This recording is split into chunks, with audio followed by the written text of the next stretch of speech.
สบายดีพ่อแม่พี่น้องเพื่อนเฟซหรือว่าเพื่อน YouTube ทุกคนอันนี้บรรยากาศที่อยู่บ้านหาดกันซายังเป็นทุ่งนาเป็นอย่างธรรมชาติอยู่อากาศเย็นหลายอยู่ในเวียงในไสกะยาฮ้อนเฮามานี่มันอากาศแบบลมมีลมอ่อนๆพัดเย็นสบายสาวนานี่เขาจะเอิ้นน่ะนี่ยามสวยนั่งหลังควายบักดอนแต่ควายบักดอนนอนละฮ้อนเลย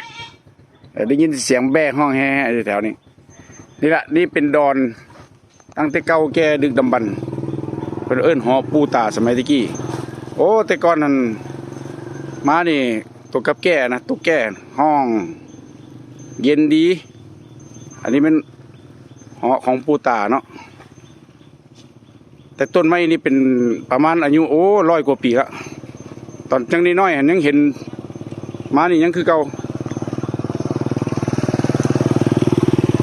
ต้นโพนี่กะวังตอน2019มายังน้อยๆตัวนี้นะอันนี้เป็นต้นโพรุ่นใหม่นี่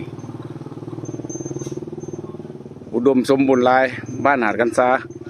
ลงไปนี่มันจะเป็นสวนเป็นปลูกบักพริกบักเขือ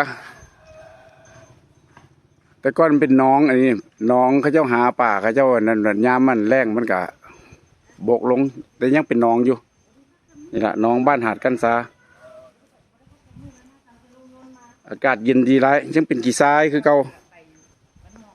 หอมนี่ตะกี้กะยางมะลินตอนยังน้อยอายุ7-8 ปีเดี๋ยวนี้เป็นบ้านคนจะสร้างบ้านสร้างเมืองอะไร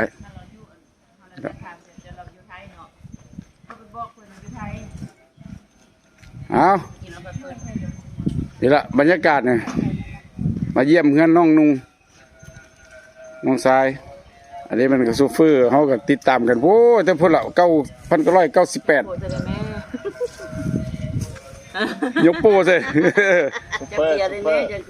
สู้ว่ามื้อนี้เพิ่นจับเบียร์บ่คือมื้อนี้นะมีแต่นักพากย์จับเบียร์มื้อนี้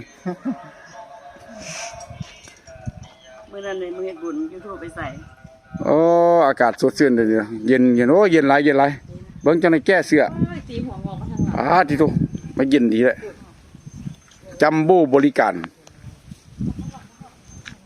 นี่ล่ะรถเฮงน่ะถือเลข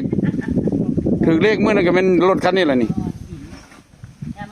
ถือ2 สุดได้เลยเลขมาตกเมืองลาวนี่ปีนี้ถือ2 สุดปีกายนี่ถือสุดเดียวปีนี้ทั้งแมงเพิ่งทั้งแมงกระเบื้อปีกายถือแมงกระเบื้อวันนี้ไปชมกันคลิปหน้าเนาะคลิปหน้าเพิ่นผู้นี้กับเพิ่นอยู่บ้านนี่ดึกดำบรรพ์เนาะบ่จื้อเพิ่นมาแต่เดือก็บ่เคยมาถ่ายรูปเพิ่นหาก็สิเห็นนี่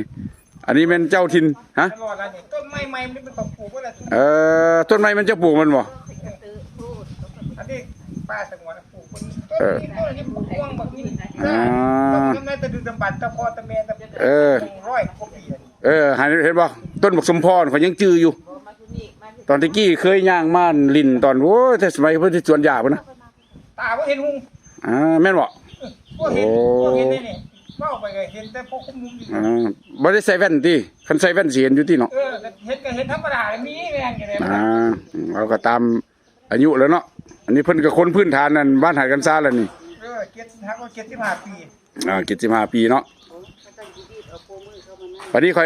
เคยมาลิ้นตะกี้โพนแต่ประเทศสมัยอันนั้นปลูกต้นหญ้าปลูกซ้ายอย่างแถวนี้นะแต่ก่อนเป็นขี้ซ้ายยางมาแถวนี้นี่แถวบ้านดอนแถวนี้แต่เขายังจื้อดอนนั่นดอนปูตาเพิ่นนี่ตะกี้มีต้นโพใหญ่ก็ต้นสมพอจนใหญ่เนาะต้นสมพอจนเก่าแก่จนว่าให้จำเบิ่งบอกจำอะไรทุกประกวดไว้แค่ต้นไม้เด้อสงวนไว้แม่นเขาต้องสงวนไว้เห็นบอกเขายังจื้ออยู่มาทุกปีก็มาหาน้องชายอยู่น่ะแต่ว่าขี้เพิ่นแหละมันจะงอกเอาซะนะเนาะจังได๋ก็โอเคเนาะเอาไว้โอกาสหน้าคลิปหน้าเนาะเพื่อน YouTube หรือเพื่อนเฟซอากาศร้อนแถวนี้เย็นสบายโชคดีทุกคนบ๊ายบาย